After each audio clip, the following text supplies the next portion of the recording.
views and opinions expressed in this program are those of the participants and do not necessarily reflect the views of BronxNet or the program underwriters. Welcome, welcome, welcome. It's another day, another way, and I'm the Dr. Bob Lee from 107.5 WBLS, and we have yet another fantastic show for you right here on Open. You do not want to miss it. In fact, coming up on today's show, we'll speak to a military veteran and healthcare worker to learn about her career journey and the organization that she now represents. Then we'll hear from an author and a spiritual life coach to learn about the work he is doing in his community and to shed some light on his interesting lineage. After that, we'll highlight the efforts of an organization that is significantly impacting our community. And then my man Bobby C has the latest in the world of sports. And then lastly, we'll speak to a representative of a historical site and project that they're working on, providing visibility for a marginalized community in our city. So stay tuned. You don't want to miss any of it. Kick off your shoes and relax your feet. We are now open.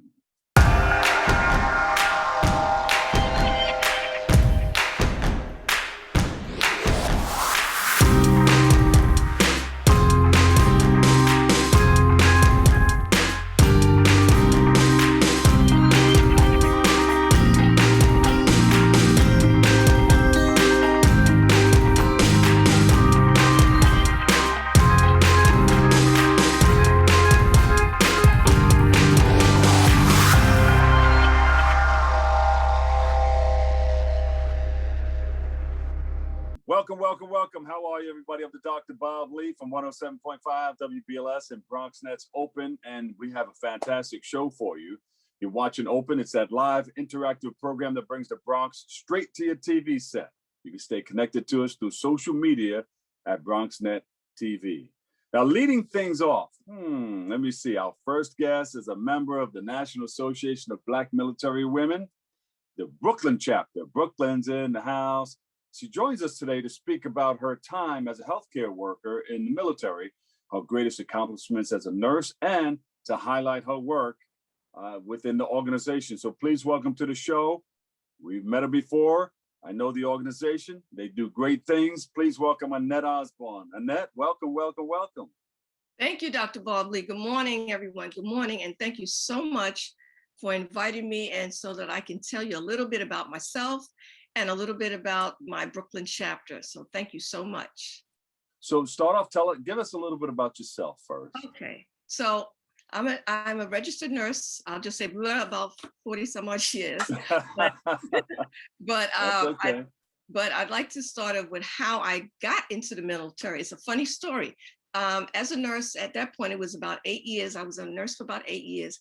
And for the audience that are nurses, they know that we kind of get bored and we want to move on, look at something else. So there was a job fair down in the city, one of the hotels, you know, all the different vendors, different hospitals there. I'm going from table to table.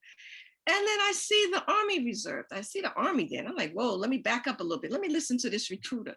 Now, again, for those who are in the military, they know recruiters can talk a whole lot of stuff, make you feel good, like, oh yeah, I'm going there. Yeah, this sounds good. So what are some of the things that they say? What are some of the things? You know, you're a nurse. You're going to be commissioned. You're going to be an officer. You know, oh yeah, what? I didn't really know the ranks. So you know, I started off as a second lieutenant. And you'll travel the world. Well, that was it. You travel the world. Get out of here. Okay. It was a crowd. So she said, well, all right, just fill out this card. I filled out the card. Well, Bob, she come to my house. She took me out to dinner.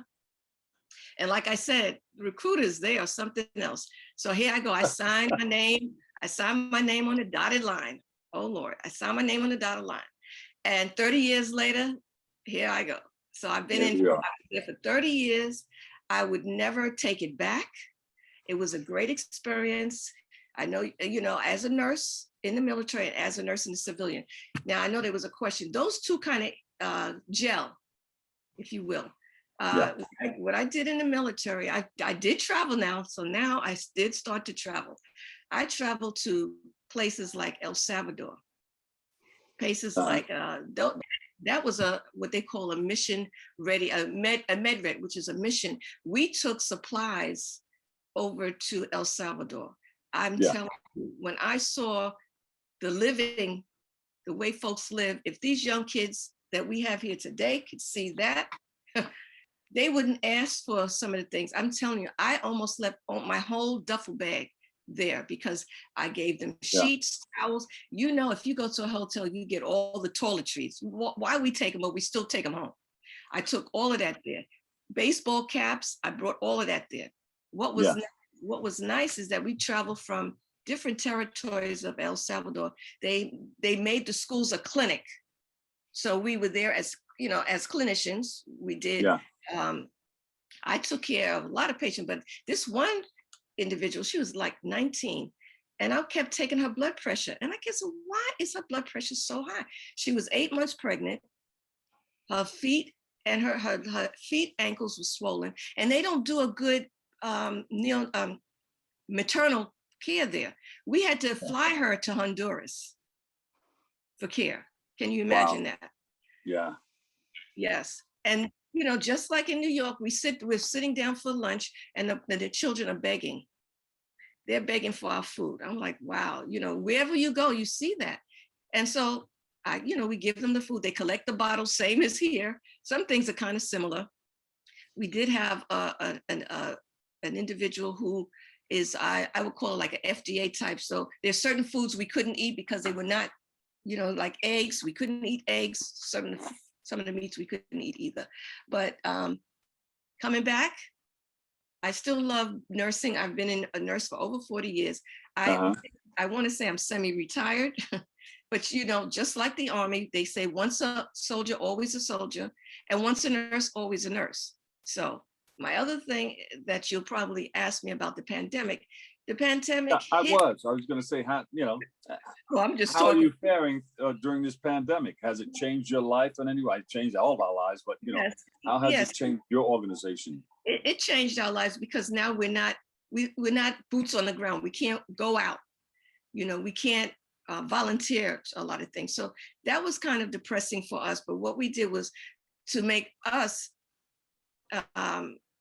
emotionally stable. We did our Zoom calls. Now, normally once a month, we would meet at Black Veterans for Social Justice. You know where that is. We would meet monthly, but of course we couldn't do that.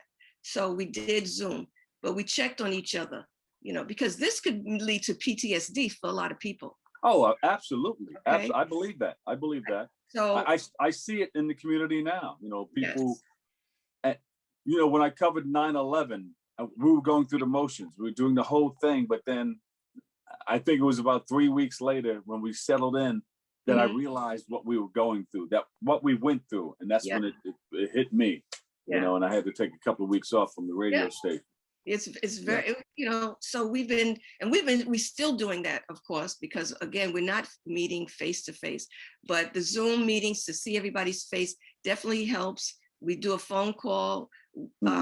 What I've been doing in my church, we've called the elders. We stand outside, we'll stand outside the house because we can't go in, you know, things like that. What I'm doing now is I'm volunteering, and I've been giving out the COVID vaccine. Oh, wow. So I'm doing that, and that makes me feel good. What location are you giving the vaccine out at? Well, right now, it's so funny. Right now I'm in Florida. I'm in Florida. I'm talking to you from Florida. And so they, FEMA, there's areas, the Orange County Convention Center is where I've been doing. It's big. And it's very organized. It is so organized, it's unbelievable. And so just to give and you know, so it's like, it's a drive-through, okay? It's a drive-through, and, but when you give it, they say, thank you so much. People have been waiting for months for this vaccine. They feel now, at least I can go see my grandchild, because now I have my second shot. So I can now see my grandchild. I don't have to mask. I can hug them. You know, like I said, it's, you know, can be very depressing. So that's what I'm doing right now. People talk about, you know, the relief that people feel when they go in after receiving that first shot. Yes. Oh, just a burden has been released off of their minds, you know, knowing that they can go and do some things that they couldn't do before. Right. And they be hospitalized or be killed, basically. But you know, I always tell people, you still have to wear that mask.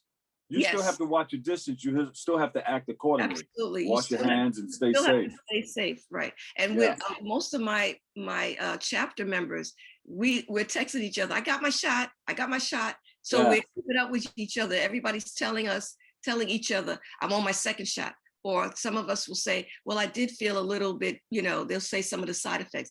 I'll say, I didn't get any side effects. I'm good. My arm is good. You know, so we're keeping up with each other. We're making sure that we are healthy and safe. So this is what we're doing this year. Okay. So, you know, because of the pandemic, each year we usually celebrate March Women's History Month in person. Right. But because, again, of the pandemic, we can't do that. So we're doing virtual. And for the audience and for your producers that might not know, I'm so happy that Dr. Barb Lee is going to be our host. So we're so happy that you have joined us, Dr. Barb Lee. And we're glad that you do know us. So that did help. Yeah. Well, we've been there before. So, yes. You know, and we thank you for your service and thank you for all the wonderful things that you're doing and continue to do in our community. We love and appreciate you guys. And so for this anniversary, we're going to honor 7 well-deserved frontliners. And the frontliners are not always nursing and doctors, because if you see the news, that's basically the ones that they always show. And that's not always it. We have others, you know, you have teachers, you know, we have a transit worker, you know, we have a psychiatrist who she had to step out of her comfort zone. She's from Massachusetts. She had to come to New York to be at the Jacob Javits Center. And there was an article on her. So when I saw it, I said, we got to get her.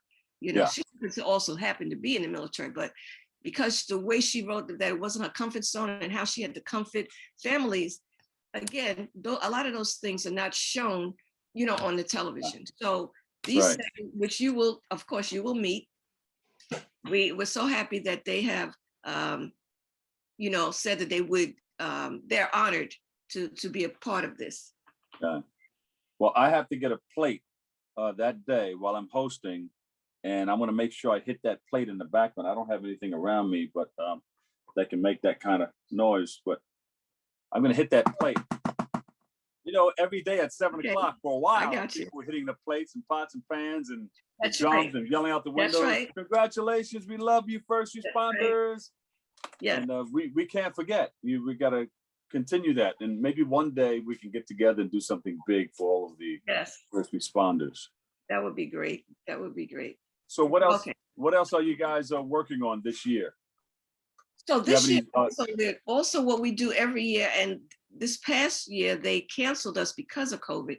Each year, December, we do what is called Wreaths Across America. That's also emotional because we go to the National Cemetery, we place a wreath on a tombstone and we salute that soldier. So yes. So last year, we were supposed to do Calverton, which is in Suffolk County. They canceled us. The year before we did go to Calverton, and the year before that, we went to Arlington National Cemetery. And to see, Dr. Bob, the Buffalo soldiers, their names, they were tombstones that we never even knew that they're in the National Cemetery. So of course we, you know, took pictures. This year coming, you know, we're going back to Arlington. How can people in the community get more involved with your organization? Yes. Well, thank you for saying that. They can contact us 3 ways. We have a website, www.nabmwbk for Brooklyn, bkchapter.com. And we're also on Facebook and Instagram, same name, NABMW Brooklyn Chapter. They can contact us there. If they look on the website, they'll can see an application. And also, it doesn't have to just be military. We have associates that are not military. Okay, we have associates that are male and female. So hey, Bob, you can join as an associate. You know what I'm saying? I can join. There you go. All right. You can join as an associate. Yes. And so the associates, they're wonderful. They're part of us. We don't separate. Well, you're a member and you're not a member. We all come together. Now in May, when you have the big event, is that mostly virtual or people can come? It's going to be virtual. We'll send out the link. So far, we have put it on social media with the flyer, your faces on it. We will put up the link. National Association of Black Military Women, Brooklyn chapter. Brooklyn's in the house. Annette Osborne, member of the National Association of Black Military Women, Brooklyn chapter. Thank you, thank you, thank you. Thank you so Annette. much.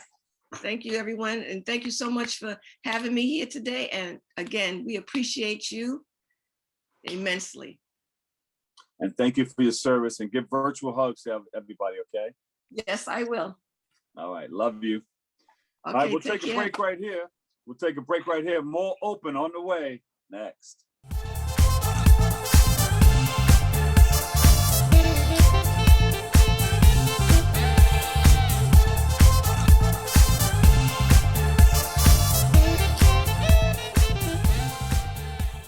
Welcome back. I'm the Dr. Bob Lee from 107.5 WBLS and, of course, BronxNet TV. And our next guest is a pastor, spiritual life coach, and an author who's joining us to speak about his latest book, and the I Am. You're going to find out more about that, and to shed some light on a significant discovery that he made regarding his family lineage. So please welcome to the show, Reverend Dr. J. Speights. Rev, good morning. Good morning. Good afternoon. Good evening. Good morning to you, Dr. Bob Lee. Thank you for having me. We It's always speak a lot pleasure to about chat with this. you. It's always a pleasure. You know, we speak a lot about this I am. What is this I am business all about? Well, I am is a fundamental concept that we all must address and pay attention to in our lives. Because when you say and use the words I am, you're speaking and manifesting something. You're making a statement about yourself. In the Bible, it's used 300 times to refer to God and 7 times to refer to Jesus, or the essence of Jesus. I am the way, I am the truth, I am the light. So if you say, I am powerful, I am going to be a doctor, I am going to be a lawyer, or you could say, I am stupid. Yeah. These things take on a life. They take on an energy, and they begin to manifest and take hold in your life. I am are 2 words that you should be very careful to use.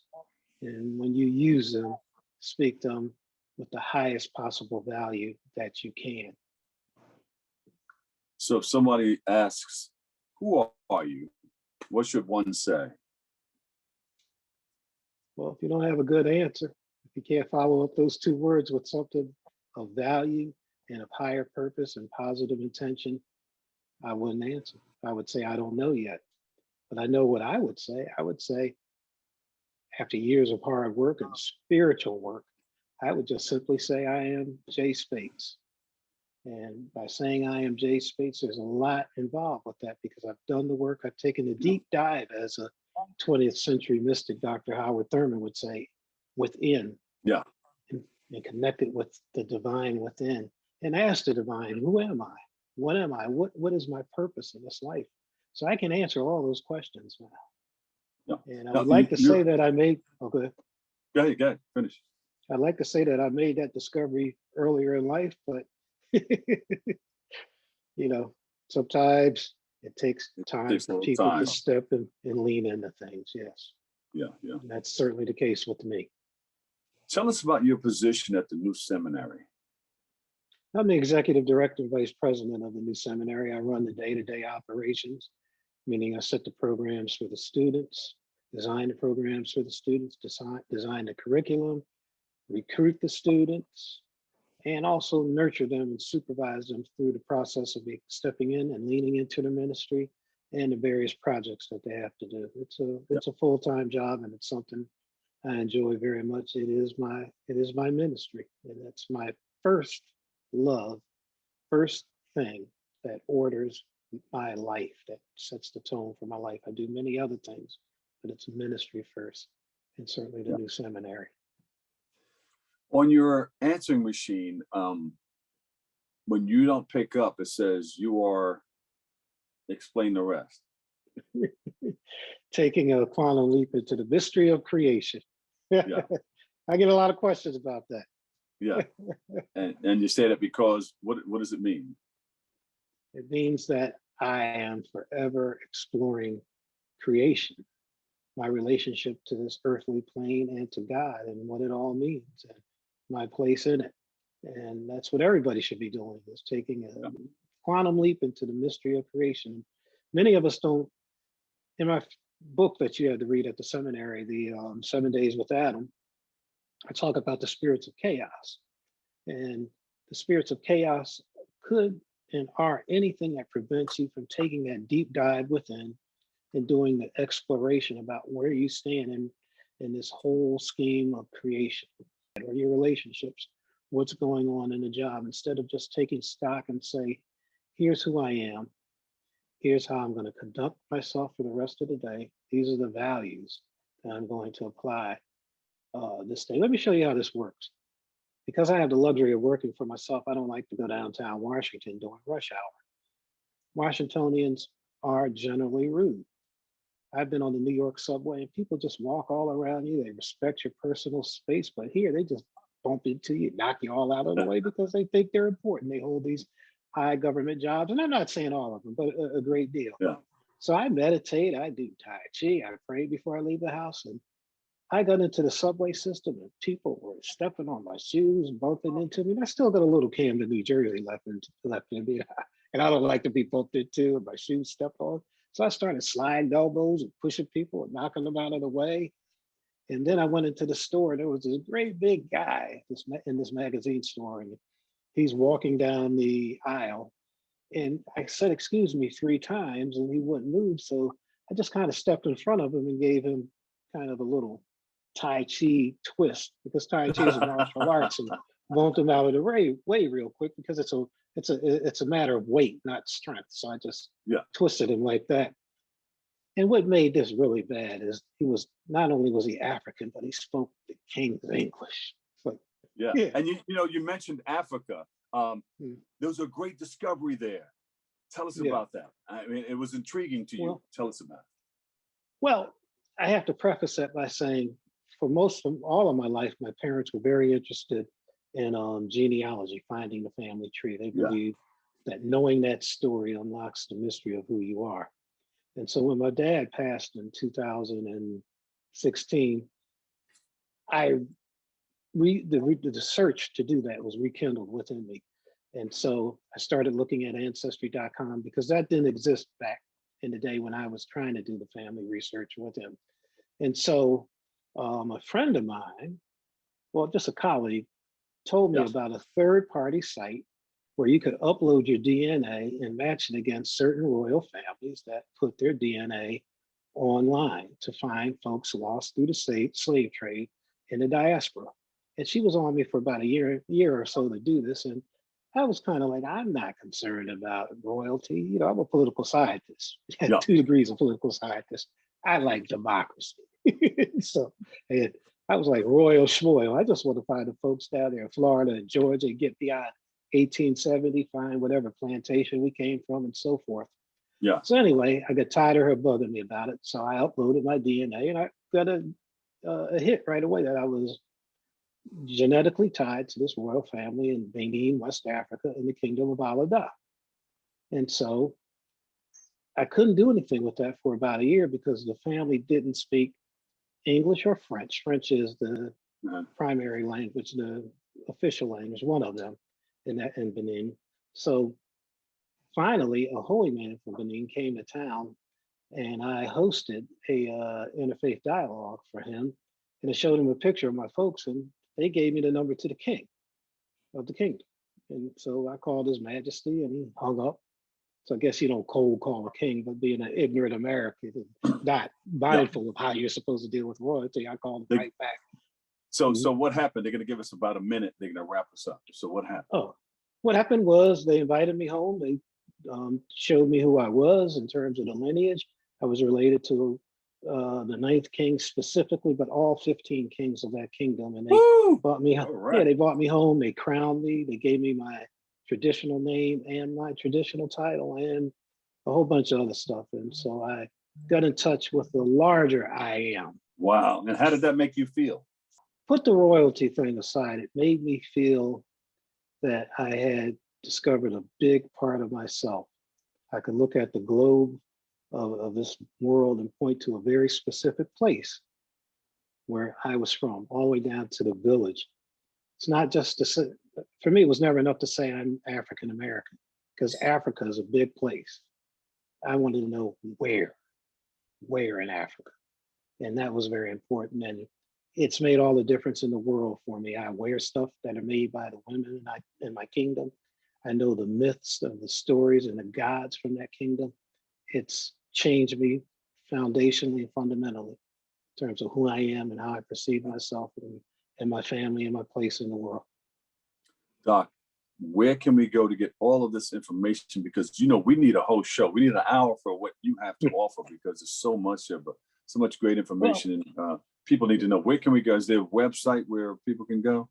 No, jspeights.me, jspeights.me, JAYSPEIGHTS.me. And that'll direct you to YouTube, my podcast, and my blog, and my other website. I am Jay Speights. Thank you, Dr. Bob Lee. Peace and blessings. And right. peace and blessings to everybody else. We'll take a break right here, and we'll come back with a whole lot more next on Open. We built a media network for you. BronxNet TV. Come learn in your new state-of-the-art studios at Lehman College. At Mercy College. And coming soon to the South Bronx in the Hub. Inspire with your stories, culture, history. Your Bronx on BronxNet. Engage with us. Connect with us at your channels and at bronxnet.tv. Learn, engage, inspire. BronxNet TV. From the Bronx to the world. BronxNet. Welcome back, everybody. I'm the Diggity Dr. Bob Lee. And guess what? Our next guest is an executive director, and he's the chairman of the board of the Universal Hip Hop Museum. He's here today to highlight the overall impact of the museum in our community. Give him a big round of applause, everybody. It goes by the name of Rocky Bucano. Rocky, welcome. It's always a pleasure to see you. And I know you always have something new to showcase or to let everybody know about. But anyway, how are you? How you doing? How have you been? Oh, I've been blessed, Bob. Thank you for having me on the show again. And just excited to be bringing this museum project that I've been working on for the past 10 years to life. You know, we just started construction at the Bronx Point last month, and we're having an official groundbreaking ceremony on May 20th. Yeah. So, you know, something that we thought was going to be just a dream, 10 years ago is now. I remember you talking about it. Now that's over at the Hunts Point Market. Yep. And now here we are. So it's going to be at the Bronx Point. The Bronx Point is located right at the foot of the 145th Street Bridge, which connects the Bronx to to Harlem. Yeah. And, right on the Harlem River waterfront, we're building a 50,000 square foot museum that's going to be dedicated to the preservation and celebration of the complete history of hip hop on a global scale. So a global destination, brother, coming to the Bronx. Yeah, and I knew it was big too. When I was in college, this Chinese kid brought a boombox to class. I forgot what class it was, media or something. And he came in and he started playing a song, and everybody's like this. You know, we had a lot of beat to it. Everybody's whopping their necks. And then the person started rapping. I said, oh, shoot. Because the person started rapping in Chinese. Oh, wow. So right then it told me that, wow, hip hop is all over the world now. The hip hop culture. And that's what they were trying to say. All over the world. We just had a special reunion for Sal Abatello and the Disco Fever crew. Wow. Okay. At our exhibit at the Bronx Terminal Market, which is called The Revolution of Hip Hop. I heard about that. Sweet G was there, right? Sweet G came up from South Carolina. Yeah, he came up from South Carolina. Games people play. And a lot of the regulars that went to the Disco Fever, which was one of the top, late night spots back in the Bronx, back in the late 70s, early 80s, so a lot of us know about it. Yeah, I DJ'd there. yeah, we spent many long nights up there, you know? Yeah, So that was good to see. Grandmaster Flash came through, and that's good. That's you know, good. he was excited to see what we're working on, and you know, it's all good stuff. We're building a museum that is for everybody. So Yes. first generation, second generation, third generation, fourth generation, hip hop will be celebrating its 50th anniversary in 2023. 50 Well, years. I've got some stuff for you. Please, you know, we I've need got it. some stuff for you. We need Matter of it. fact, I should give you a whole row of those records, the Sugar Hill records down on the bottom when we used to go around collecting those.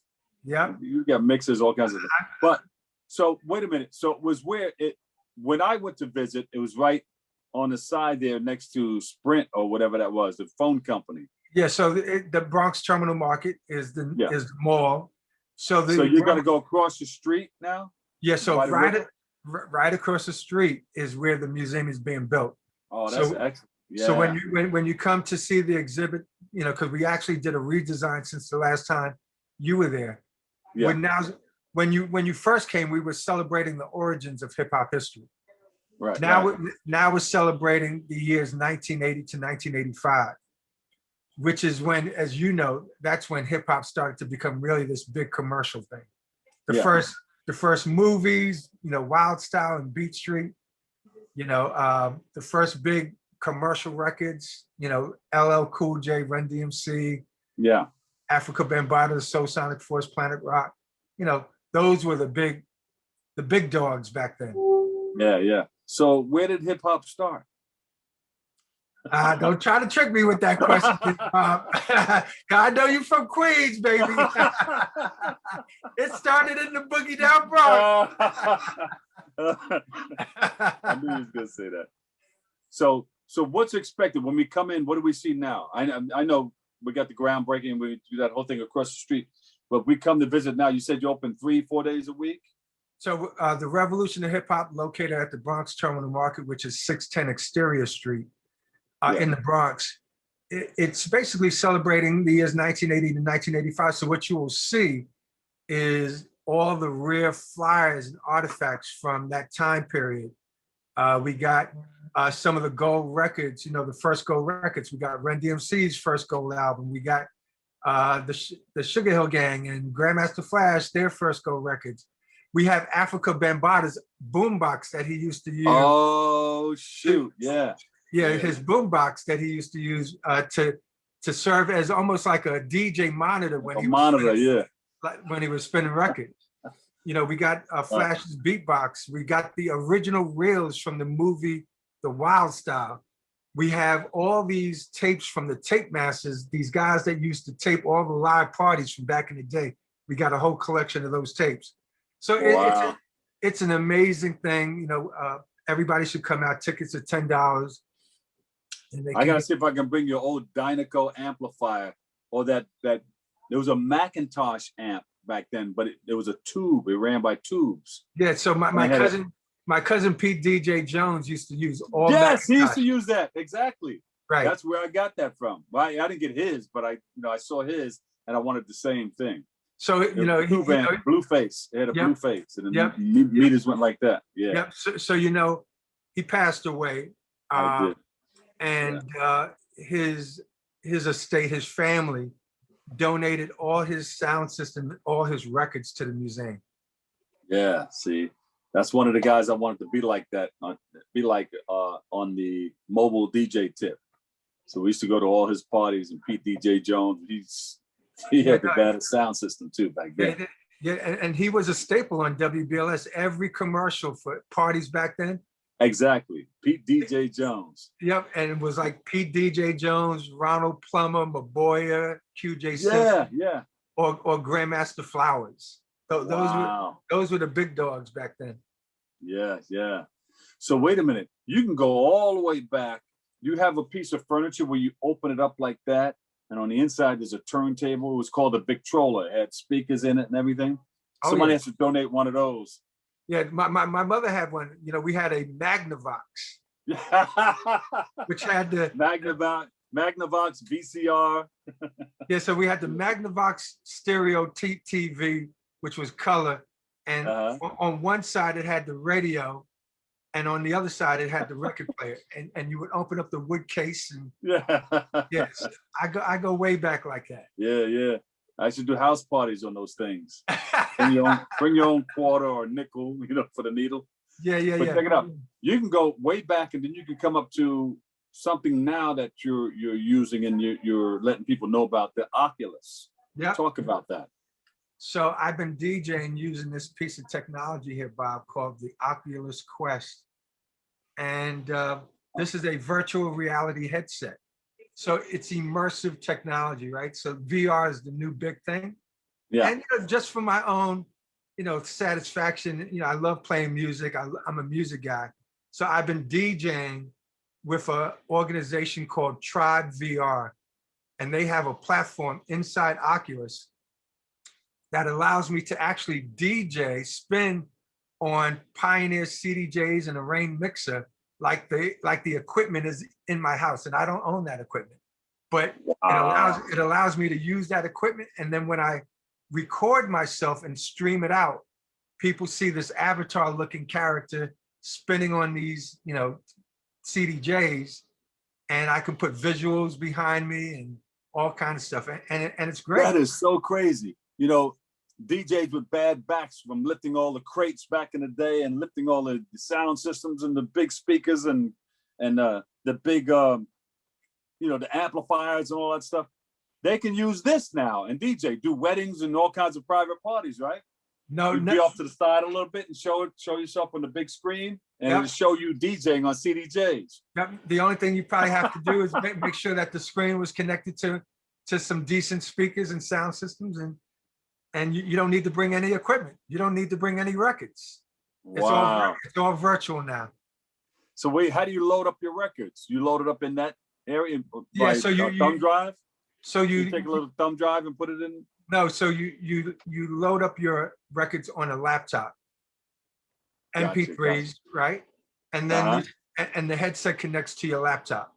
I got it. Okay, all right. So you're like Bluetooth maybe? No, it's a hard cable from the headset to your laptop. Okay, got it.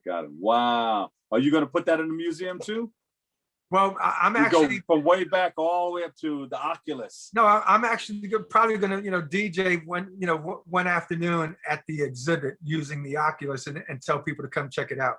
Rocky, where can we go and check out a lot of the stuff that you're putting together, and then also the schedule for the museum and everything?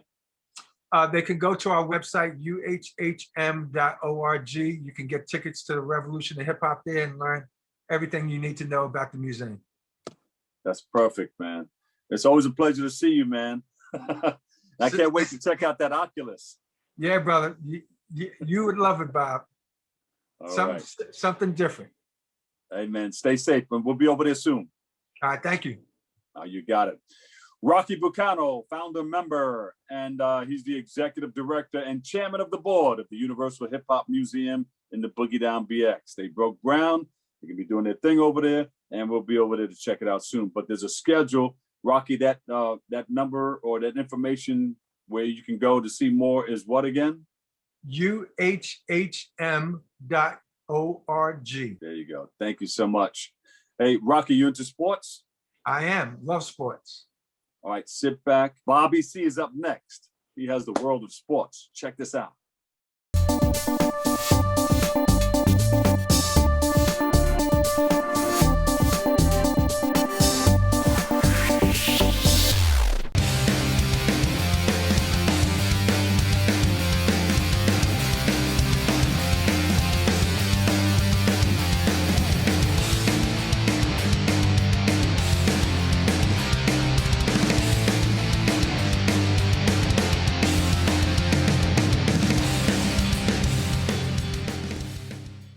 Our BronxNet cameras are back at the Big Ballpark in the Bronx for America's pastime in the month of April. 10,000 plus fans and of course me, Bobby C. Baseball returns to Yankee Stadium on 161st Street and River Avenue, and we've got you covered. Here's the latest from the Pinstripers. We go inside the locker room for more.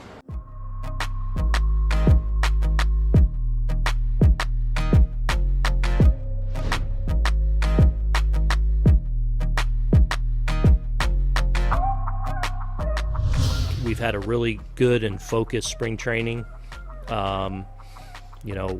We know what we're out to try and accomplish, which we get to start in earnest today. And as I've said, this is a hungry group, and I feel like with the right frame of mind, and now we get to go find out how good we are starting today. It's a good feeling, obviously when I really look at my time here, it's not gone exactly how I thought it would go, but I'm super thrilled that it's finally here. I'm gonna get my chance, and I feel really good about running away with the job right now. Yeah, people say it doesn't weigh on you, but it weighs on you sometimes. You always want to get that first hit out of the way. You want to get the first RBI, the first home run, and when you kind of get it off your back, now it's time to go. So it was good to get that first one out of the way. I don't think mine went as far as Big G's, but they all, wherever they go, they still count. It feels good. It feels good to get the first one out of the way. I've hit a few here before, but not as a Yankee, obviously, and it's good to jog around the bases and get us on the board there early on in the game, so it was good. Sometimes it's like a little blackout moment. Sometimes it's you feel every bit of it. It's an interesting feeling, but yeah, that one haven't been here for a while, so you gotta enjoy it and make sure you have a nice finish on it. Sometimes things go not a blackout, but just there's no sound, there's no anything except you watching the flight of the ball. You don't know anything else that's going on, and it's a very cool feeling. It's hard to describe, very specific, but it's kind of like a blacked out zone in sync feeling. Now, in celebration of the return of baseball, we've got another round of trivia right here on the show. You can play along, Yankee trivia right here on BronxNet.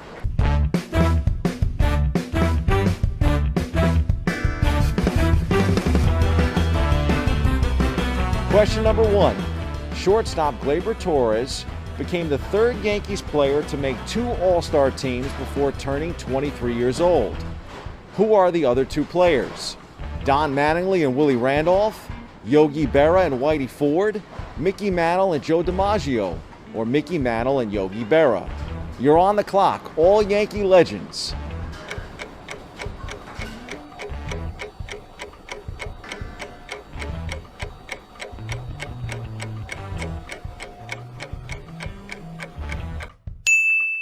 But the right answer is the Mick and Joe D. Pretty elite company there for Mr. Torres. Next question in our Yankee Trivia segment, Gary Sanchez became the third Yankees catcher to earn multiple All-Star selections before the age of 27. Who are the other 2? Yogi Berra and Elston Howard, Yogi Berra and Jorge Posada, Thurman Munson and Jorge Posada, or Yogi Berra and Thurman Munson. Some more Yankee greats to consider.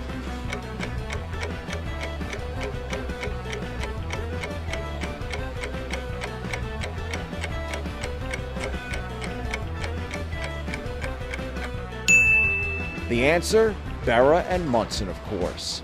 Number 3, which Yankees pitcher threw 3 shutout innings in relief against the rival Boston Red Sox in Game 7 of the 2003 American League Championship Series, before now manager Aaron Boone went on to hit a walk-off home run? Andy Pettitte, Jeff Nelson, David Wells, or Mike Mussina?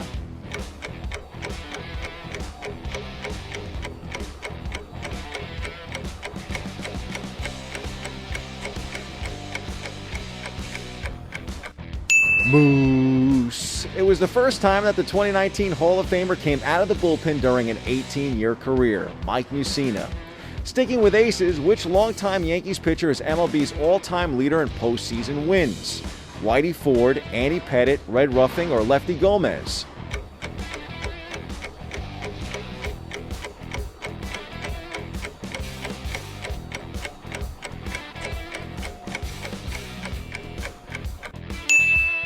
Andy recorded 18 of his 19 postseason victories in pinstripes, helping the club win 5 World Series. put the man in the Hall of Fame. From one legend to three more Yankee stars of yesteryear. Question 5. The top 3 spots for postseason games played are occupied by players who spent their entire careers with the Yankees. Who are they?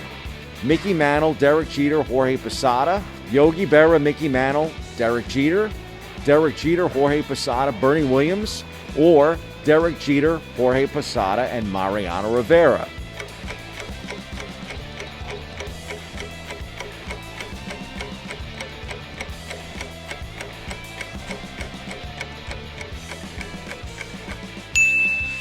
The last dynasty is where you can find this answer: Jeter, Posada, and Williams. Burn, baby, burn.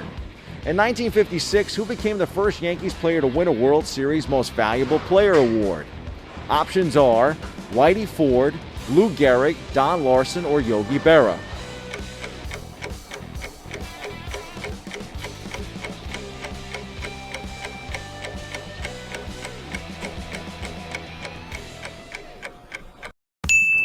The key here is the year, my trivia buffs. Larson's incredible perfect game against the Brooklyn Dodgers in Game 5 cemented his status as 1956 World Series MVP. Rest in peace to the late, great Don Larson. Question 7. Which 2 players did the Yankees trade for after the 1995 season? David Cohn and Scott Brocious, Tino Martinez and Jeff Nelson, David Cohn and Jeff Nelson, Tino Martinez and Dwight Gooden.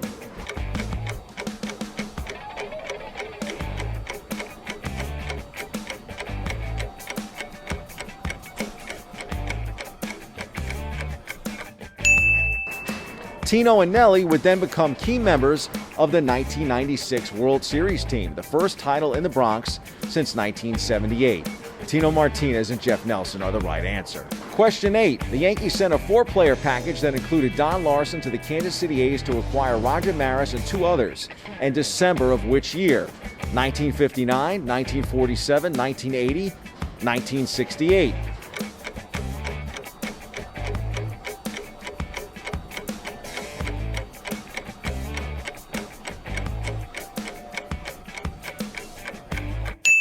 The correct answer is 1959. Maris would win the MVP award in 1960 and 1961 and break Babe Ruth's then single-season mark of 60 homers by belting 61 in 1961. 2 questions to go. When the Bombers traded for superstar Alex Rodriguez in 2004, which 2 players were ultimately sent to the Texas Rangers to complete the transaction? Alfonso Soriano and Felix Heredia, Eric Almonte and Nick Johnson, Alfonso Soriano and Joaquin Arias, Enrique Wilson and Alfonso Soriano.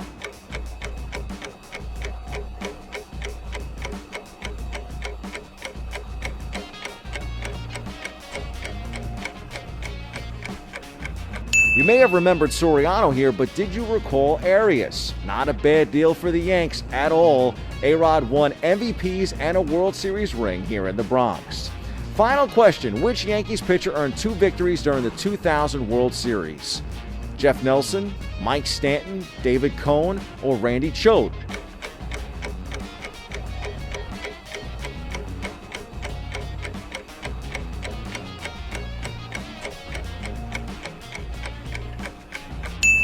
Correct answer, Mike Stanton. Stanton was untouchable in the Subway Series, retiring all 13 batters he faced. Well, there you have it. That's our trivia here on BronxNet. Tune in next time for more great coverage of the Pinstripers.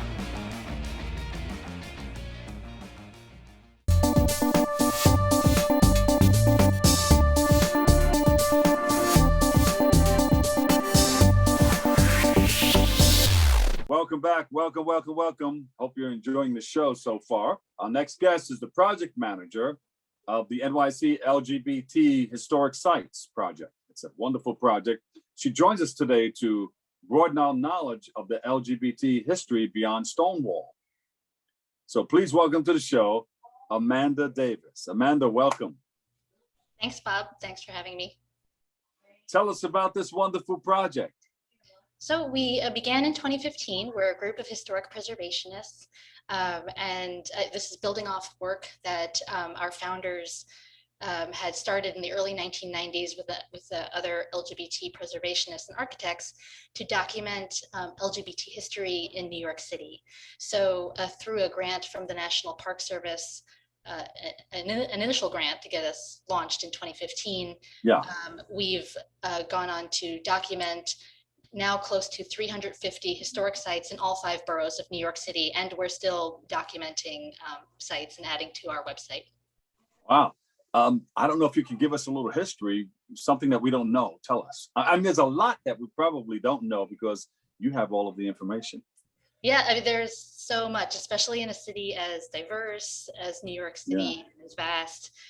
You know, many people know about Stonewall, the 1969 uprising at the Stonewall Inn in Greenwich Village. They kind of launched a new wave in the LGBT civil rights movement. It actually had been going on a couple decades earlier than that, but that really set it into a whole new trajectory. And, you know, just in the Bronx, there's wonderful history. We've uncovered a few, such as, you know, I think of someone like Mabel Hampton, who she was active in the Harlem Renaissance in the 1920s, and from the 1940s through the 1980s lived with her partner, whom she referred to as her wife, in the Bronx.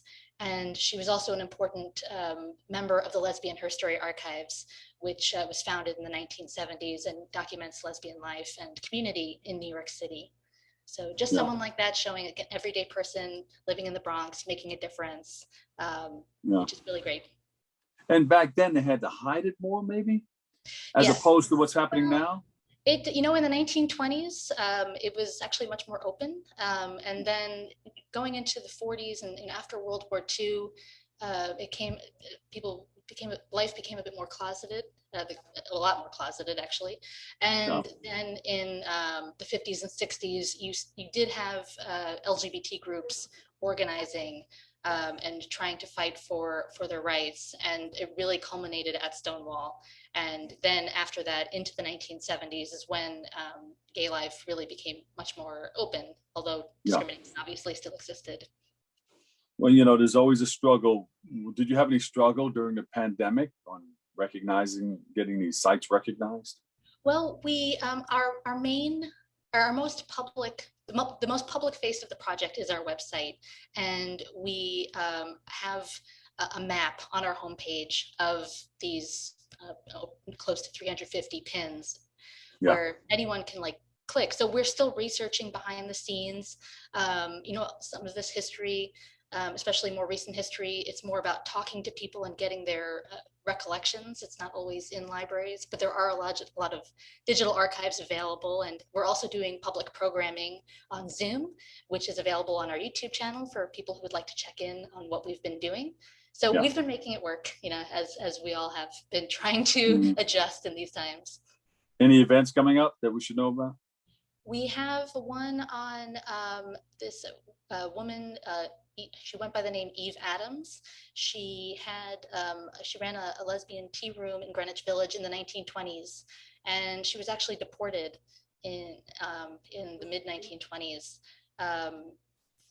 for being gay, and so she ended up in Europe and was eventually sent to Auschwitz. She's also Jewish, so it's kind of a striking history.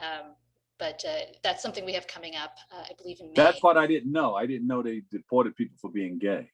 She was deported she wrote a book of lesbian poetry in the 1920s. And and also being as a Jewish woman when the rise of the Nazis, she was sent to Auschwitz. Yeah, so it's quite a chilling story. That's a story that we tell when we've given in-person tours of Greenwich Village. And it just really strikes you as quite a story. Yeah. So when you give those tours in the village or other places, notable places that you've come up with, what does it look like? What are some of the things that you that people can see or experience? So the Stonewall uprising, we say that many people know about that uprising that happened in June of 1969, but we want to really emphasize what happened, what led to that moment. So we cover, early bars in that area where groups in the 1960s, like the Mattachine Society, around the corner from Stonewall is Julius's Bar, where at that time a bar could lose its liquor license for serving gay men and lesbians. So this early gay rights group was trying to call attention to that. So that's something we stopped by. We stopped by an early gay and lesbian bookstore near Stonewall. It opened before Stonewall to kind of show that this LGBT life was happening in the village. There was discrimination, and that really kind of all came to a head at Stonewall. And then we go further by talking about, after Stonewall, the Pride March was formed to commemorate what happened at Stonewall. And that's a big reason is why we remember Stonewall today. So really putting Stonewall in context is really important. And we speak to all age groups, and it's really illuminating, and people really respond to it, which is really great. Yeah. Any historic sites in the Bronx that Yes. So in addition to Mabel Hampton, I mentioned earlier, people may remember Christine Jorgensen, who was the first person in the United States to be really well known as a trans woman. She was born in the Bronx. She lived with her parents in a house her father built on Dudley Avenue. And they were still living there in the early 1950s when she went overseas for her gender reassignment surgery. And she went on to be an entertainer and all that. So that's one. We have Ron Jacobowitz, his residence, and he was an early he was a founder of Gay Men of the Bronx. And his papers are stored at the New York Public Library, and really help illuminate the LGBT rights movement in the Bronx starting in the 1980s, or at least then, if not earlier. And then we also have people where their residences are mapped in Manhattan, but they actually were born and raised in the Bronx, such as photographer Alvin Baltrop, Joan Nessel, who was the founder of the Lesbian Herstory Archives, and one of my favorites, Richard Hunt, who was a Muppeteer for the Jim Henson Company. He did Scooter, Janice, Beaker. So I really love being able to document that. He's recorded in Manhattan, but we note that he was born and raised in the Bronx. So really wanting to tie that back to the other boroughs where, maybe many people grew up, but they worked or lived openly in Manhattan. Yeah. Where can we go for more information? We have our website, nyclgbtsites.org, and where you can explore the map. We have curated themes, including one on the Bronx. And we're always looking for suggestions. If people in the Bronx know of sites that they feel should be on the website, please get in touch with us. And we also have our social media presence at NYC LGBT Sites. We're on Instagram, Facebook, and Twitter, and also we have our YouTube channel. Amanda Davis, thank you so much. Thank you for all the wonderful information, and thank you for the work that you're doing. Great. Thank you for having me.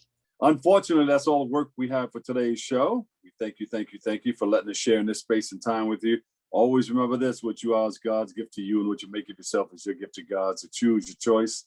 Let your choice control the chooser. For all of us here at BronxNet, have a great and enjoyable day. Remember, whether you say you can or you can't, either way, you're right.